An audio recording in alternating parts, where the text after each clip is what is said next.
The sun filtered through the curtains like it knew today was different. Not brighter, not warmer, just softer, more deliberate. Like the light had somewhere to be and didn't want to wake the house too fast. I stood in the doorway of my father's bedroom, coffee cooling in my hands, staring at the man in the bed who looked like him, but wasn't. Not anymore. He stirred, not with recognition, just with routine. His legs moved beneath the blankets as if chasing some dream his mind would never catch. I waited. I always waited. Every morning I waited to see who he would be today. Sometimes he was a boy from some Pennsylvania coal town he never lived in. Sometimes he was a soldier, yelling at me in German. Sometimes he was just gone, a shell with a heartbeat.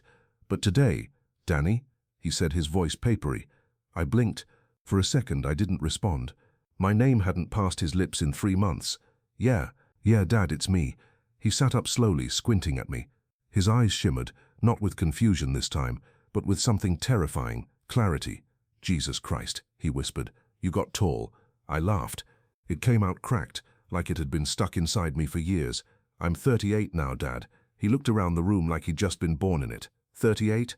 But you were just a kid. You had that G.I. Joe backpack. You wouldn't take it off, even to church. "Still got it," I smiled, though it was a lie. It got lost somewhere between my 3rd foster home and the first girl I loved. But I wanted him to stay in the moment. I wanted this version of him, the real him, to stay. "I'm not dreaming?" "No, Dad." He reached for my hand and squeezed it. Not hard, just enough to say he knew it was me. The house was silent except for the air conditioning humming its old song. I didn't want to speak. I didn't want to move. I wanted the spell to stay unbroken. But spells don't give a shit about sons or fathers. They have their own rules. "Is your mother here?" I looked down. "She's been gone 8 years." He nodded, slowly. "Right, cancer." That stunned me. He hadn't remembered that since the funeral. "Yeah, I still dream about her," he said. "Usually I forget by morning, but sometimes I hold on for a while." I couldn't speak. My throat closed. I wanted to scream, to shake him, to beg whatever god or ghost was pulling the strings to let him stay just a little longer. But instead I said, "You hungry?" He smiled, and it was the smile I remembered from when I was 7, and he used to let me skip school to go fishing, starving. The kitchen smelled like cinnamon and old wood. I cooked pancakes, not because he loved them, he didn't even really like sweets, but because it was what I knew how to make when I was 10, and had to learn fast. He sat at the table like a stranger in his own home, like he was meeting his life for the first time. I watched him take in the chipped blue tiles, the fridge covered in old magnets and expired coupons. His gaze paused at a photo stuck on with a Red Sox opener. Me and him, maybe 15 years ago, on the pier in Rockport. His arm slung around my shoulder. We both looked sunburned and stupidly happy. "Damn," he said. I looked good. I grinned. "You were a catch." He turned to me. "You look tired." I froze. That was something no version of him had ever noticed. Not since the forgetting started. Not since the disease started stealing him minute by minute. "Yeah, I am. You take care of me." I nodded. "For how long?" "Almost 4 years." His eyes dropped to his lap. I flipped the pancake too hard, and it burned a little. "I don't remember any of it." "I know. I'm sorry, Danny." And there it was, the thing I never thought I'd hear, the thing I didn't even know I needed. I felt the tears coming, quick and hot, so I turned back to the stove, pretending the smoke stung my eyes. We ate at the table like it was just another morning, like the last 1200 days hadn't been war. I poured him orange juice, and he drank it slow, like it might vanish if he rushed. He asked me about my job. I lied and said it was good. He asked me about the girl I used to date, the one who wore combat boots to family dinners. I told him she's married now. He winced. "You were too good for her anyway." And for a moment, I wasn't 38 and exhausted. I was just a son, eating breakfast with his dad. The day unfolded like a dream you try not to wake from. We drove out to the lake. I helped him into the passenger seat, and he whistled. "This car yours?" "Yeah, it's a piece of shit." I laughed. "So were your jokes." We listened to Springsteen the whole way. He sang every word to Thunder Road. That broke me a little. Somewhere deep down, that part of him still knew. At the lake, he watched the water like it held something he'd lost. We didn't talk for a while, just sat there, breathing, existing, and I wanted to scream, to beg the universe to keep this moment intact. But instead, I said, "You remember this place?" He nodded. "You caught a catfish here once, big as your arm." He smiled. "You cried because I made you throw it back," he said. I did. We both laughed. Then he turned to me, his eyes glassy. "Danny?" "Yeah, Dad? There's something I need to tell you. Something I should have said a long time ago." I turned off the music. The world felt suddenly quieter than I'd ever known it. He looked down at his hands. They were trembling. I've been carrying something since before you were born, and I don't want to take it with me when I go. I didn't move. I didn't breathe. I just waited. The sun was starting to dip, and I felt it, the slow turn toward night, toward forgetting, toward the end of the last good day. He stared at the lake like it could confess for him, like the water might reach out and unburden him of whatever he'd been carrying. His hands clenched together, knuckles pale, breath shallow. "I need you to forgive me," He said. For what? He shook his head slowly, like the words were too big to swallow. I wasn't always a good man. I wanted to argue. I wanted to tell him he was wrong, that he'd done the best he could, that we all fail in ways no one else can see. But I stayed quiet. I let the moment stretch. He needed the silence more than I needed the lie. There was a woman, before your mother. My stomach dropped. This wasn't the kind of secret I expected, not this kind of weight. She got pregnant. I wasn't ready. I told her I couldn't be a father, told her to go, and she did. He rubbed his face like he was trying to erase it. I never met the kid. I don't even know if it was a boy or girl, but I think about it every goddamn day. I sat still. I could hear the water lapping the shore, the wind in the trees. The day, so beautiful and so finite, closed in a little tighter. Did Mom know? He nodded. She found out a year into the marriage. It nearly ended us, but she said we couldn't build a life without forgiveness. I looked at him, this man who had taught me how to shave, how to swing a bat, how to drive a stick shift. I thought about all the nights he didn't come home when I was 12, the drinking, the shouting behind closed doors, the way Mom would flinch when the phone rang after 10. You carried it alone this whole time. I thought I had to, and I realized then, maybe for the first time, how human he really was, how fragile. Not because of the disease, not because of the memory loss, but because he had lived an entire life aching in silence. And I wondered how many men did that, how many fathers buried versions of themselves they could never dig back up. He turned to me, eyes watery. I see your face every day, even when I forget your name, even when I don't know who you are, I still see it. That's the punishment. I never forgot that I had a child out there, but I also never forgot that I failed you too. Dad, I know I wasn't always there. I know you did a lot of growing up alone. But today, God, today I see you. I see you clear. The dam broke. I tried to stop it, but the tears came, uninvited and furious. He reached out, that same trembling hand that used to hold mine on stormy nights, and placed it on my shoulder. I'm proud of you, Danny. Even if I don't always remember, somewhere inside, somewhere deep, I know I raised a good man. We sat like that for a long time, shoulder to shoulder, the kind of closeness you don't plan, the kind that just arrives like a tide and carries you. The ride back was quiet. The sun dropped behind the trees, and with it the warmth in the air faded. The sky bruised purple and gold. He dozed in the passenger seat, head leaning against the window, mouth slightly open like a child finally at peace. I didn't turn the radio on. I didn't want noise. I just wanted to memorize every breath, every wrinkle, every second of stillness. When we got home, I helped him into bed. He sat on the edge, looking up at me. "You'll remember today, right?" he asked. I swallowed hard. "I'll remember for both of us." He nodded, laid down, closed his eyes. "Good night, son. Good night, Dad." And that was the last time I saw him. The next morning, I walked in like always, coffee in hand, hoping, just maybe, some sliver of yesterday had stayed. He looked up. "Who are you?" I smiled, sat beside him. "I'm just here to help." He nodded, like that made perfect sense, and I held it all inside me. Every word, every moment, every piece of him he'd given back for one brief, miraculous day. Because sometimes you don't need a lifetime. Sometimes just one good day is enough.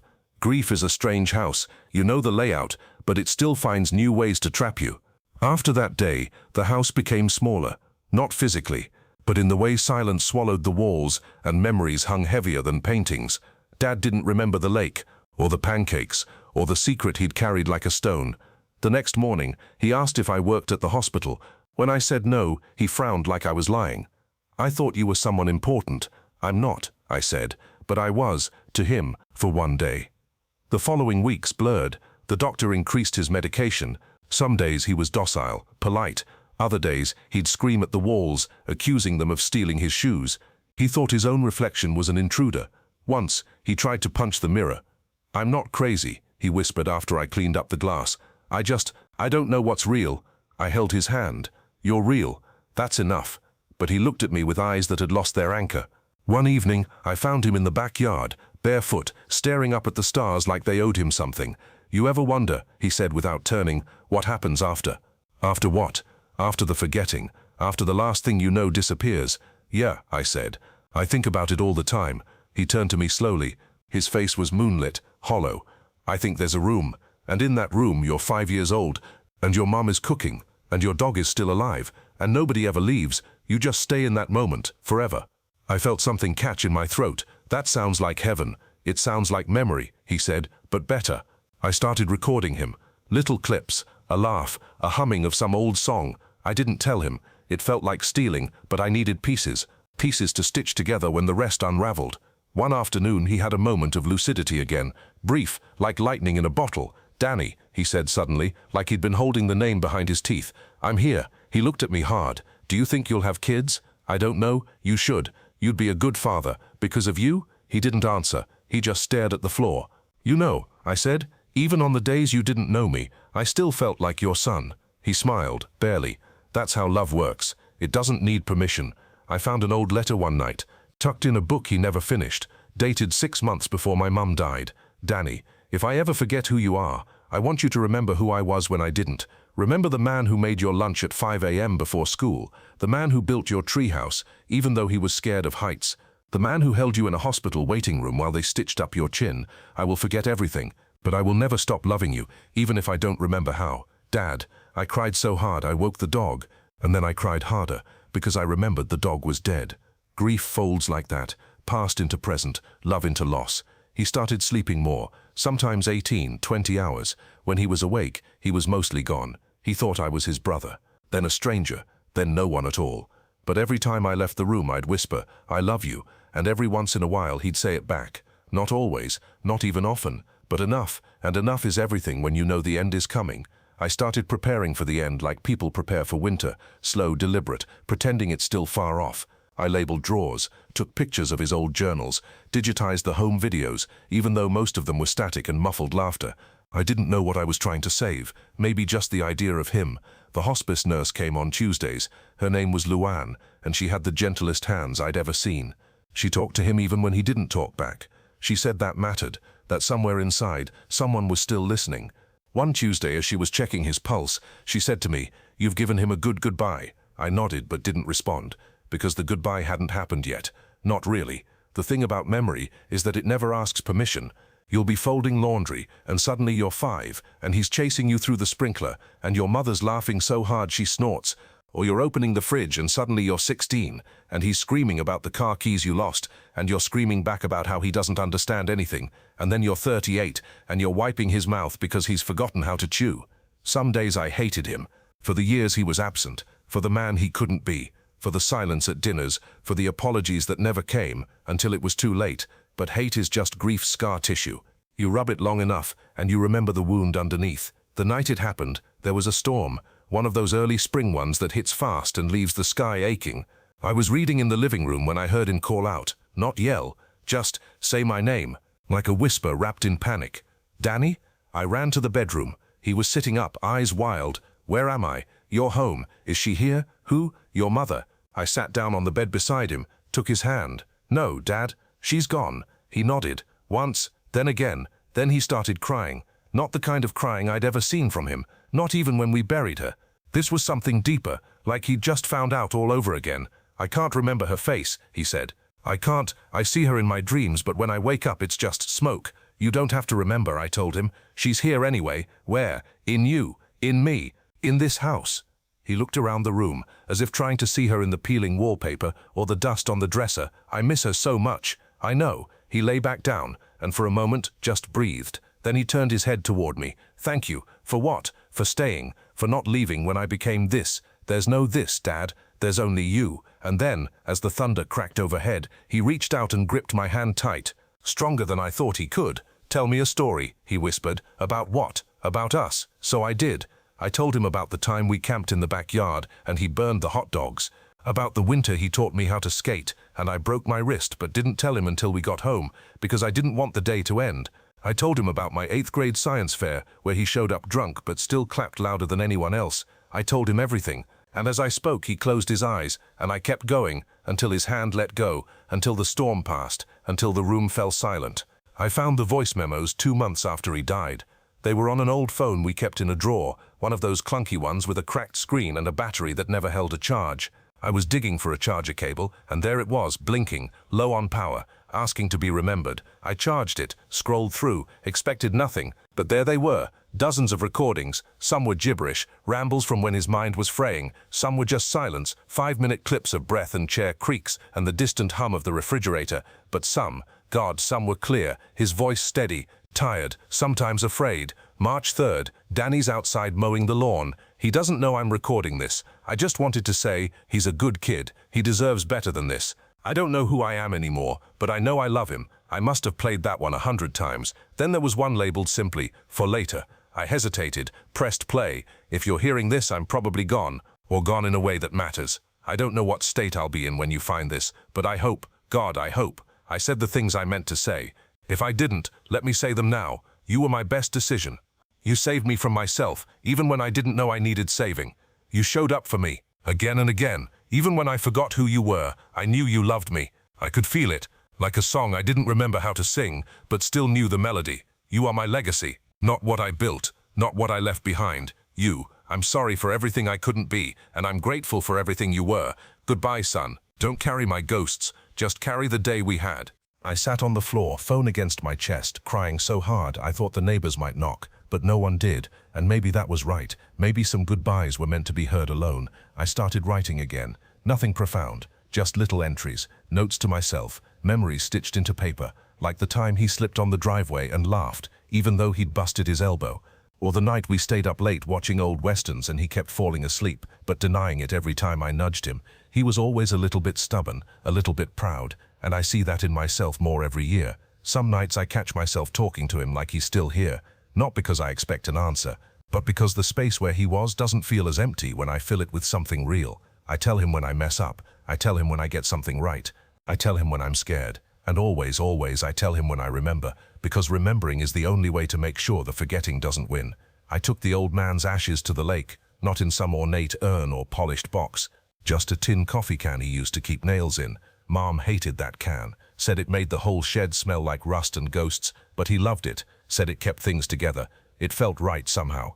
I parked by the same trailhead we walked that last day. The sign was more faded, the path more overgrown, but I could still see the imprint of his steps beside mine, invisible but present, like most of what he'd left me. The air smelled like pine and mud, a dog barked in the distance, someone was grilling nearby, and the scent of burnt meat made my stomach ache with memory.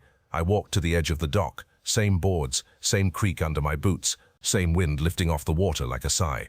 I unscrewed the lid. "Hey, Dad," I said, "you made it." I poured him into the lake like we were picking up where we left off, a piece at a time, light as breath. Some of the ashes caught the wind and dusted back onto my jeans. I didn't brush them off. Grief doesn't end. It doesn't fade like people promise. It shifts. It digs new roots. It waits in doorways and songs and strangers' faces. But love shifts too. And it holds. Every year on the anniversary of that last good day, I go back to the lake. I bring 2 thermoses of coffee, his black, mine with cream, and I sit on the dock with a notebook. I write to him. I tell him the things he's missed, how the garden he hated is blooming now, how the neighbor's kid reminds me of myself at 10, reckless, loud, always covered in dirt. I tell him I'm trying, that I haven't run away, that I still remember, that I always will, and I hear him sometimes, not in voices, not like a haunting, but in the creak of the dock, the ripple of water, the hum of Springsteen on a stranger's radio, in the quiet, in the stillness he used to chase. He's not gone, not really, just resting somewhere inside the last good day. I found his fishing rod in the attic 3 weeks after the lake. The reel was rusted, the line brittle, frayed at the edges, but when I held it, I remembered the way his hands looked wrapping it, firm and certain, the way only a father's hands can be in the memory of a child. That rod had seen more summers than I could count. I took it down, dusted it off, and set it in the corner of the garage like a monument, not to what we lost, but to the ordinary things that carried our love. A rod, a pancake pan, a can of nails. I used to think grief would gut me forever, but I've come to understand. It's a room in the house now. Not locked, not abandoned, just there. Sometimes I pass it without looking in. Sometimes I sit down on its floor. Sometimes I open the door and find sunlight instead of shadow. On the day my daughter was born, I whispered his name. Not to her, not to anyone in the room, just to the air, to the blood running cold and bright in my veins. And I swear to God, I felt his hand on my shoulder, not like a ghost, like a truth. She has his eyes, that deep, impossible blue, that blue that always looked like it was seeing more than it said. Sometimes I watch her sleeping and think he would have loved this, he would have held her too tightly, told too many stories, told them all wrong, and I would have rolled my eyes while secretly wishing I could bottle it all up. I'm learning that legacy isn't in the stories we tell, it's in who we become because of them. I still keep the coffee can. Not for ashes, for screws and wires now, but sometimes I open it just to smell the rust, and I remember that morning, that day, the last good one, the one where he remembered me, and I remember him, still, always. I keep a framed photo of him on my desk. Nothing posed, nothing grand, just him in the garden, sleeves rolled, dirt on his palms, grinning like the sun had something to prove. It was taken the summer before the forgetting began. Some mornings I stare at it too long, trying to find the clues, trying to see if the unraveling had already begun in his smile, in the shape of his eyes. But it hadn't. That was him, fully him, before the disease rewrote the ending. I wonder sometimes if he knew what was coming, if he felt the slip in his mind before the rest of us saw it, if he stayed quiet about it, out of fear or shame, or simply to spare us. Maybe he was already grieving himself, even while we still had him. It's strange what time the edges of pain dull, but the weight of it doesn't lift. I carry it differently now. Not like a wound, more like a song I hum under my breath when the house is quiet. My daughter is 4 now. She asks about him sometimes. Where's Grandpa? I tell her he's in the stories, in the pancakes on Sunday morning, in the crooked shelves he built in the garage, in the lake. She asked me once, will you forget me like he forgot you? And I swear my heart cracked clean down the middle. No, I told her, not even when I'm gone. Because that's the thing I learned, standing on that dock, watching his ashes scatter like secrets. The remembering doesn't die with us. It lives in those we leave behind. She clutched my hand like she believed it, like it was gospel. Maybe it is. There's a recording I haven't listened to yet. It's labeled final. I've seen it in the list. I've hovered over it more times than I can count. But something tells me it's not for now, that it's waiting for me in a moment I haven't lived yet. A day when the ache swells too sharp, when I need to hear his voice not as memory, but as anchor. Until then I let it rest, because the last good day wasn't about endings, it was about return. For one impossible day the man who raised me came back, and even now, long after the forgetting, long after the breath stopped, long after the grief grew quiet, he's still here. I finally played the recording. It was a Tuesday, rain against the windows. My daughter was napping. The house had that kind of quiet where even the air feels like it's listening. I sat on the couch, held the phone like it might burn me, and pressed play. His voice came through, cracked but deliberate. Hey Danny, if you're hearing this, then it means I'm really gone. Not just the mind, the whole thing. And God, I hope it wasn't messy. I hope someone held your hand the way you held mine. I wanted to leave you something that didn't forget, something that doesn't need brain cells or breath to survive. I wanted to leave you me, not the broken version, not the confused one, not the man who forgot your name. Me, your dad, the one who loved you more than he could ever say out loud. The pause that followed was long. I didn't breathe. You saved my life, over and over, and I don't mean with medicine or caretaking. I mean you made me worth saving. Even when I was lost, I was scared, son, every day, scared of the slipping, scared of waking up in a world I didn't know, scared of waking up and not knowing you. But then you'd walk in, same coffee, same tired smile, and I'd think, this, right here, is love, not the big stuff, not the dramatic stuff, just this, showing up, again and again. You stayed. I don't know if heaven exists, but if it does, and if I get a say in it, I want it to be that day. The one we had, the pancakes, the lake, Thunder Road on the radio. That was everything. That was enough. I was crying so hard I couldn't hear the next few words. Had to rewind, play them back. Take care of yourself, Danny. Let yourself be happy. Let yourself forgive. And when you talk to your daughter about me, tell her I was loud and flawed and stubborn, and that I loved you more than I ever learned how to say. I love you, son. I'm proud of you. This is not the end, just the last good day. And God, what a day it was. The audio clicked off. Nothing followed. I sat there for a long time. No epiphany, no neat closure. Just the weight of everything he'd been, settling into my chest like it had always belonged there. Years have passed. The forgetting stopped being something I feared, because I know now that even if the world forgets him, I won't, and my daughter won't. And maybe, if I've done something right, one day her kids won't either. Not because of the recordings, but because of the remembering. Because love like that leaves fingerprints, not just on hearts, but on everything it touches. The doorframe he measured me against, the song that plays when I least expect it, the lake, the silence that follows the last word. This was our story. This was our day, and I'll carry it until my last good one.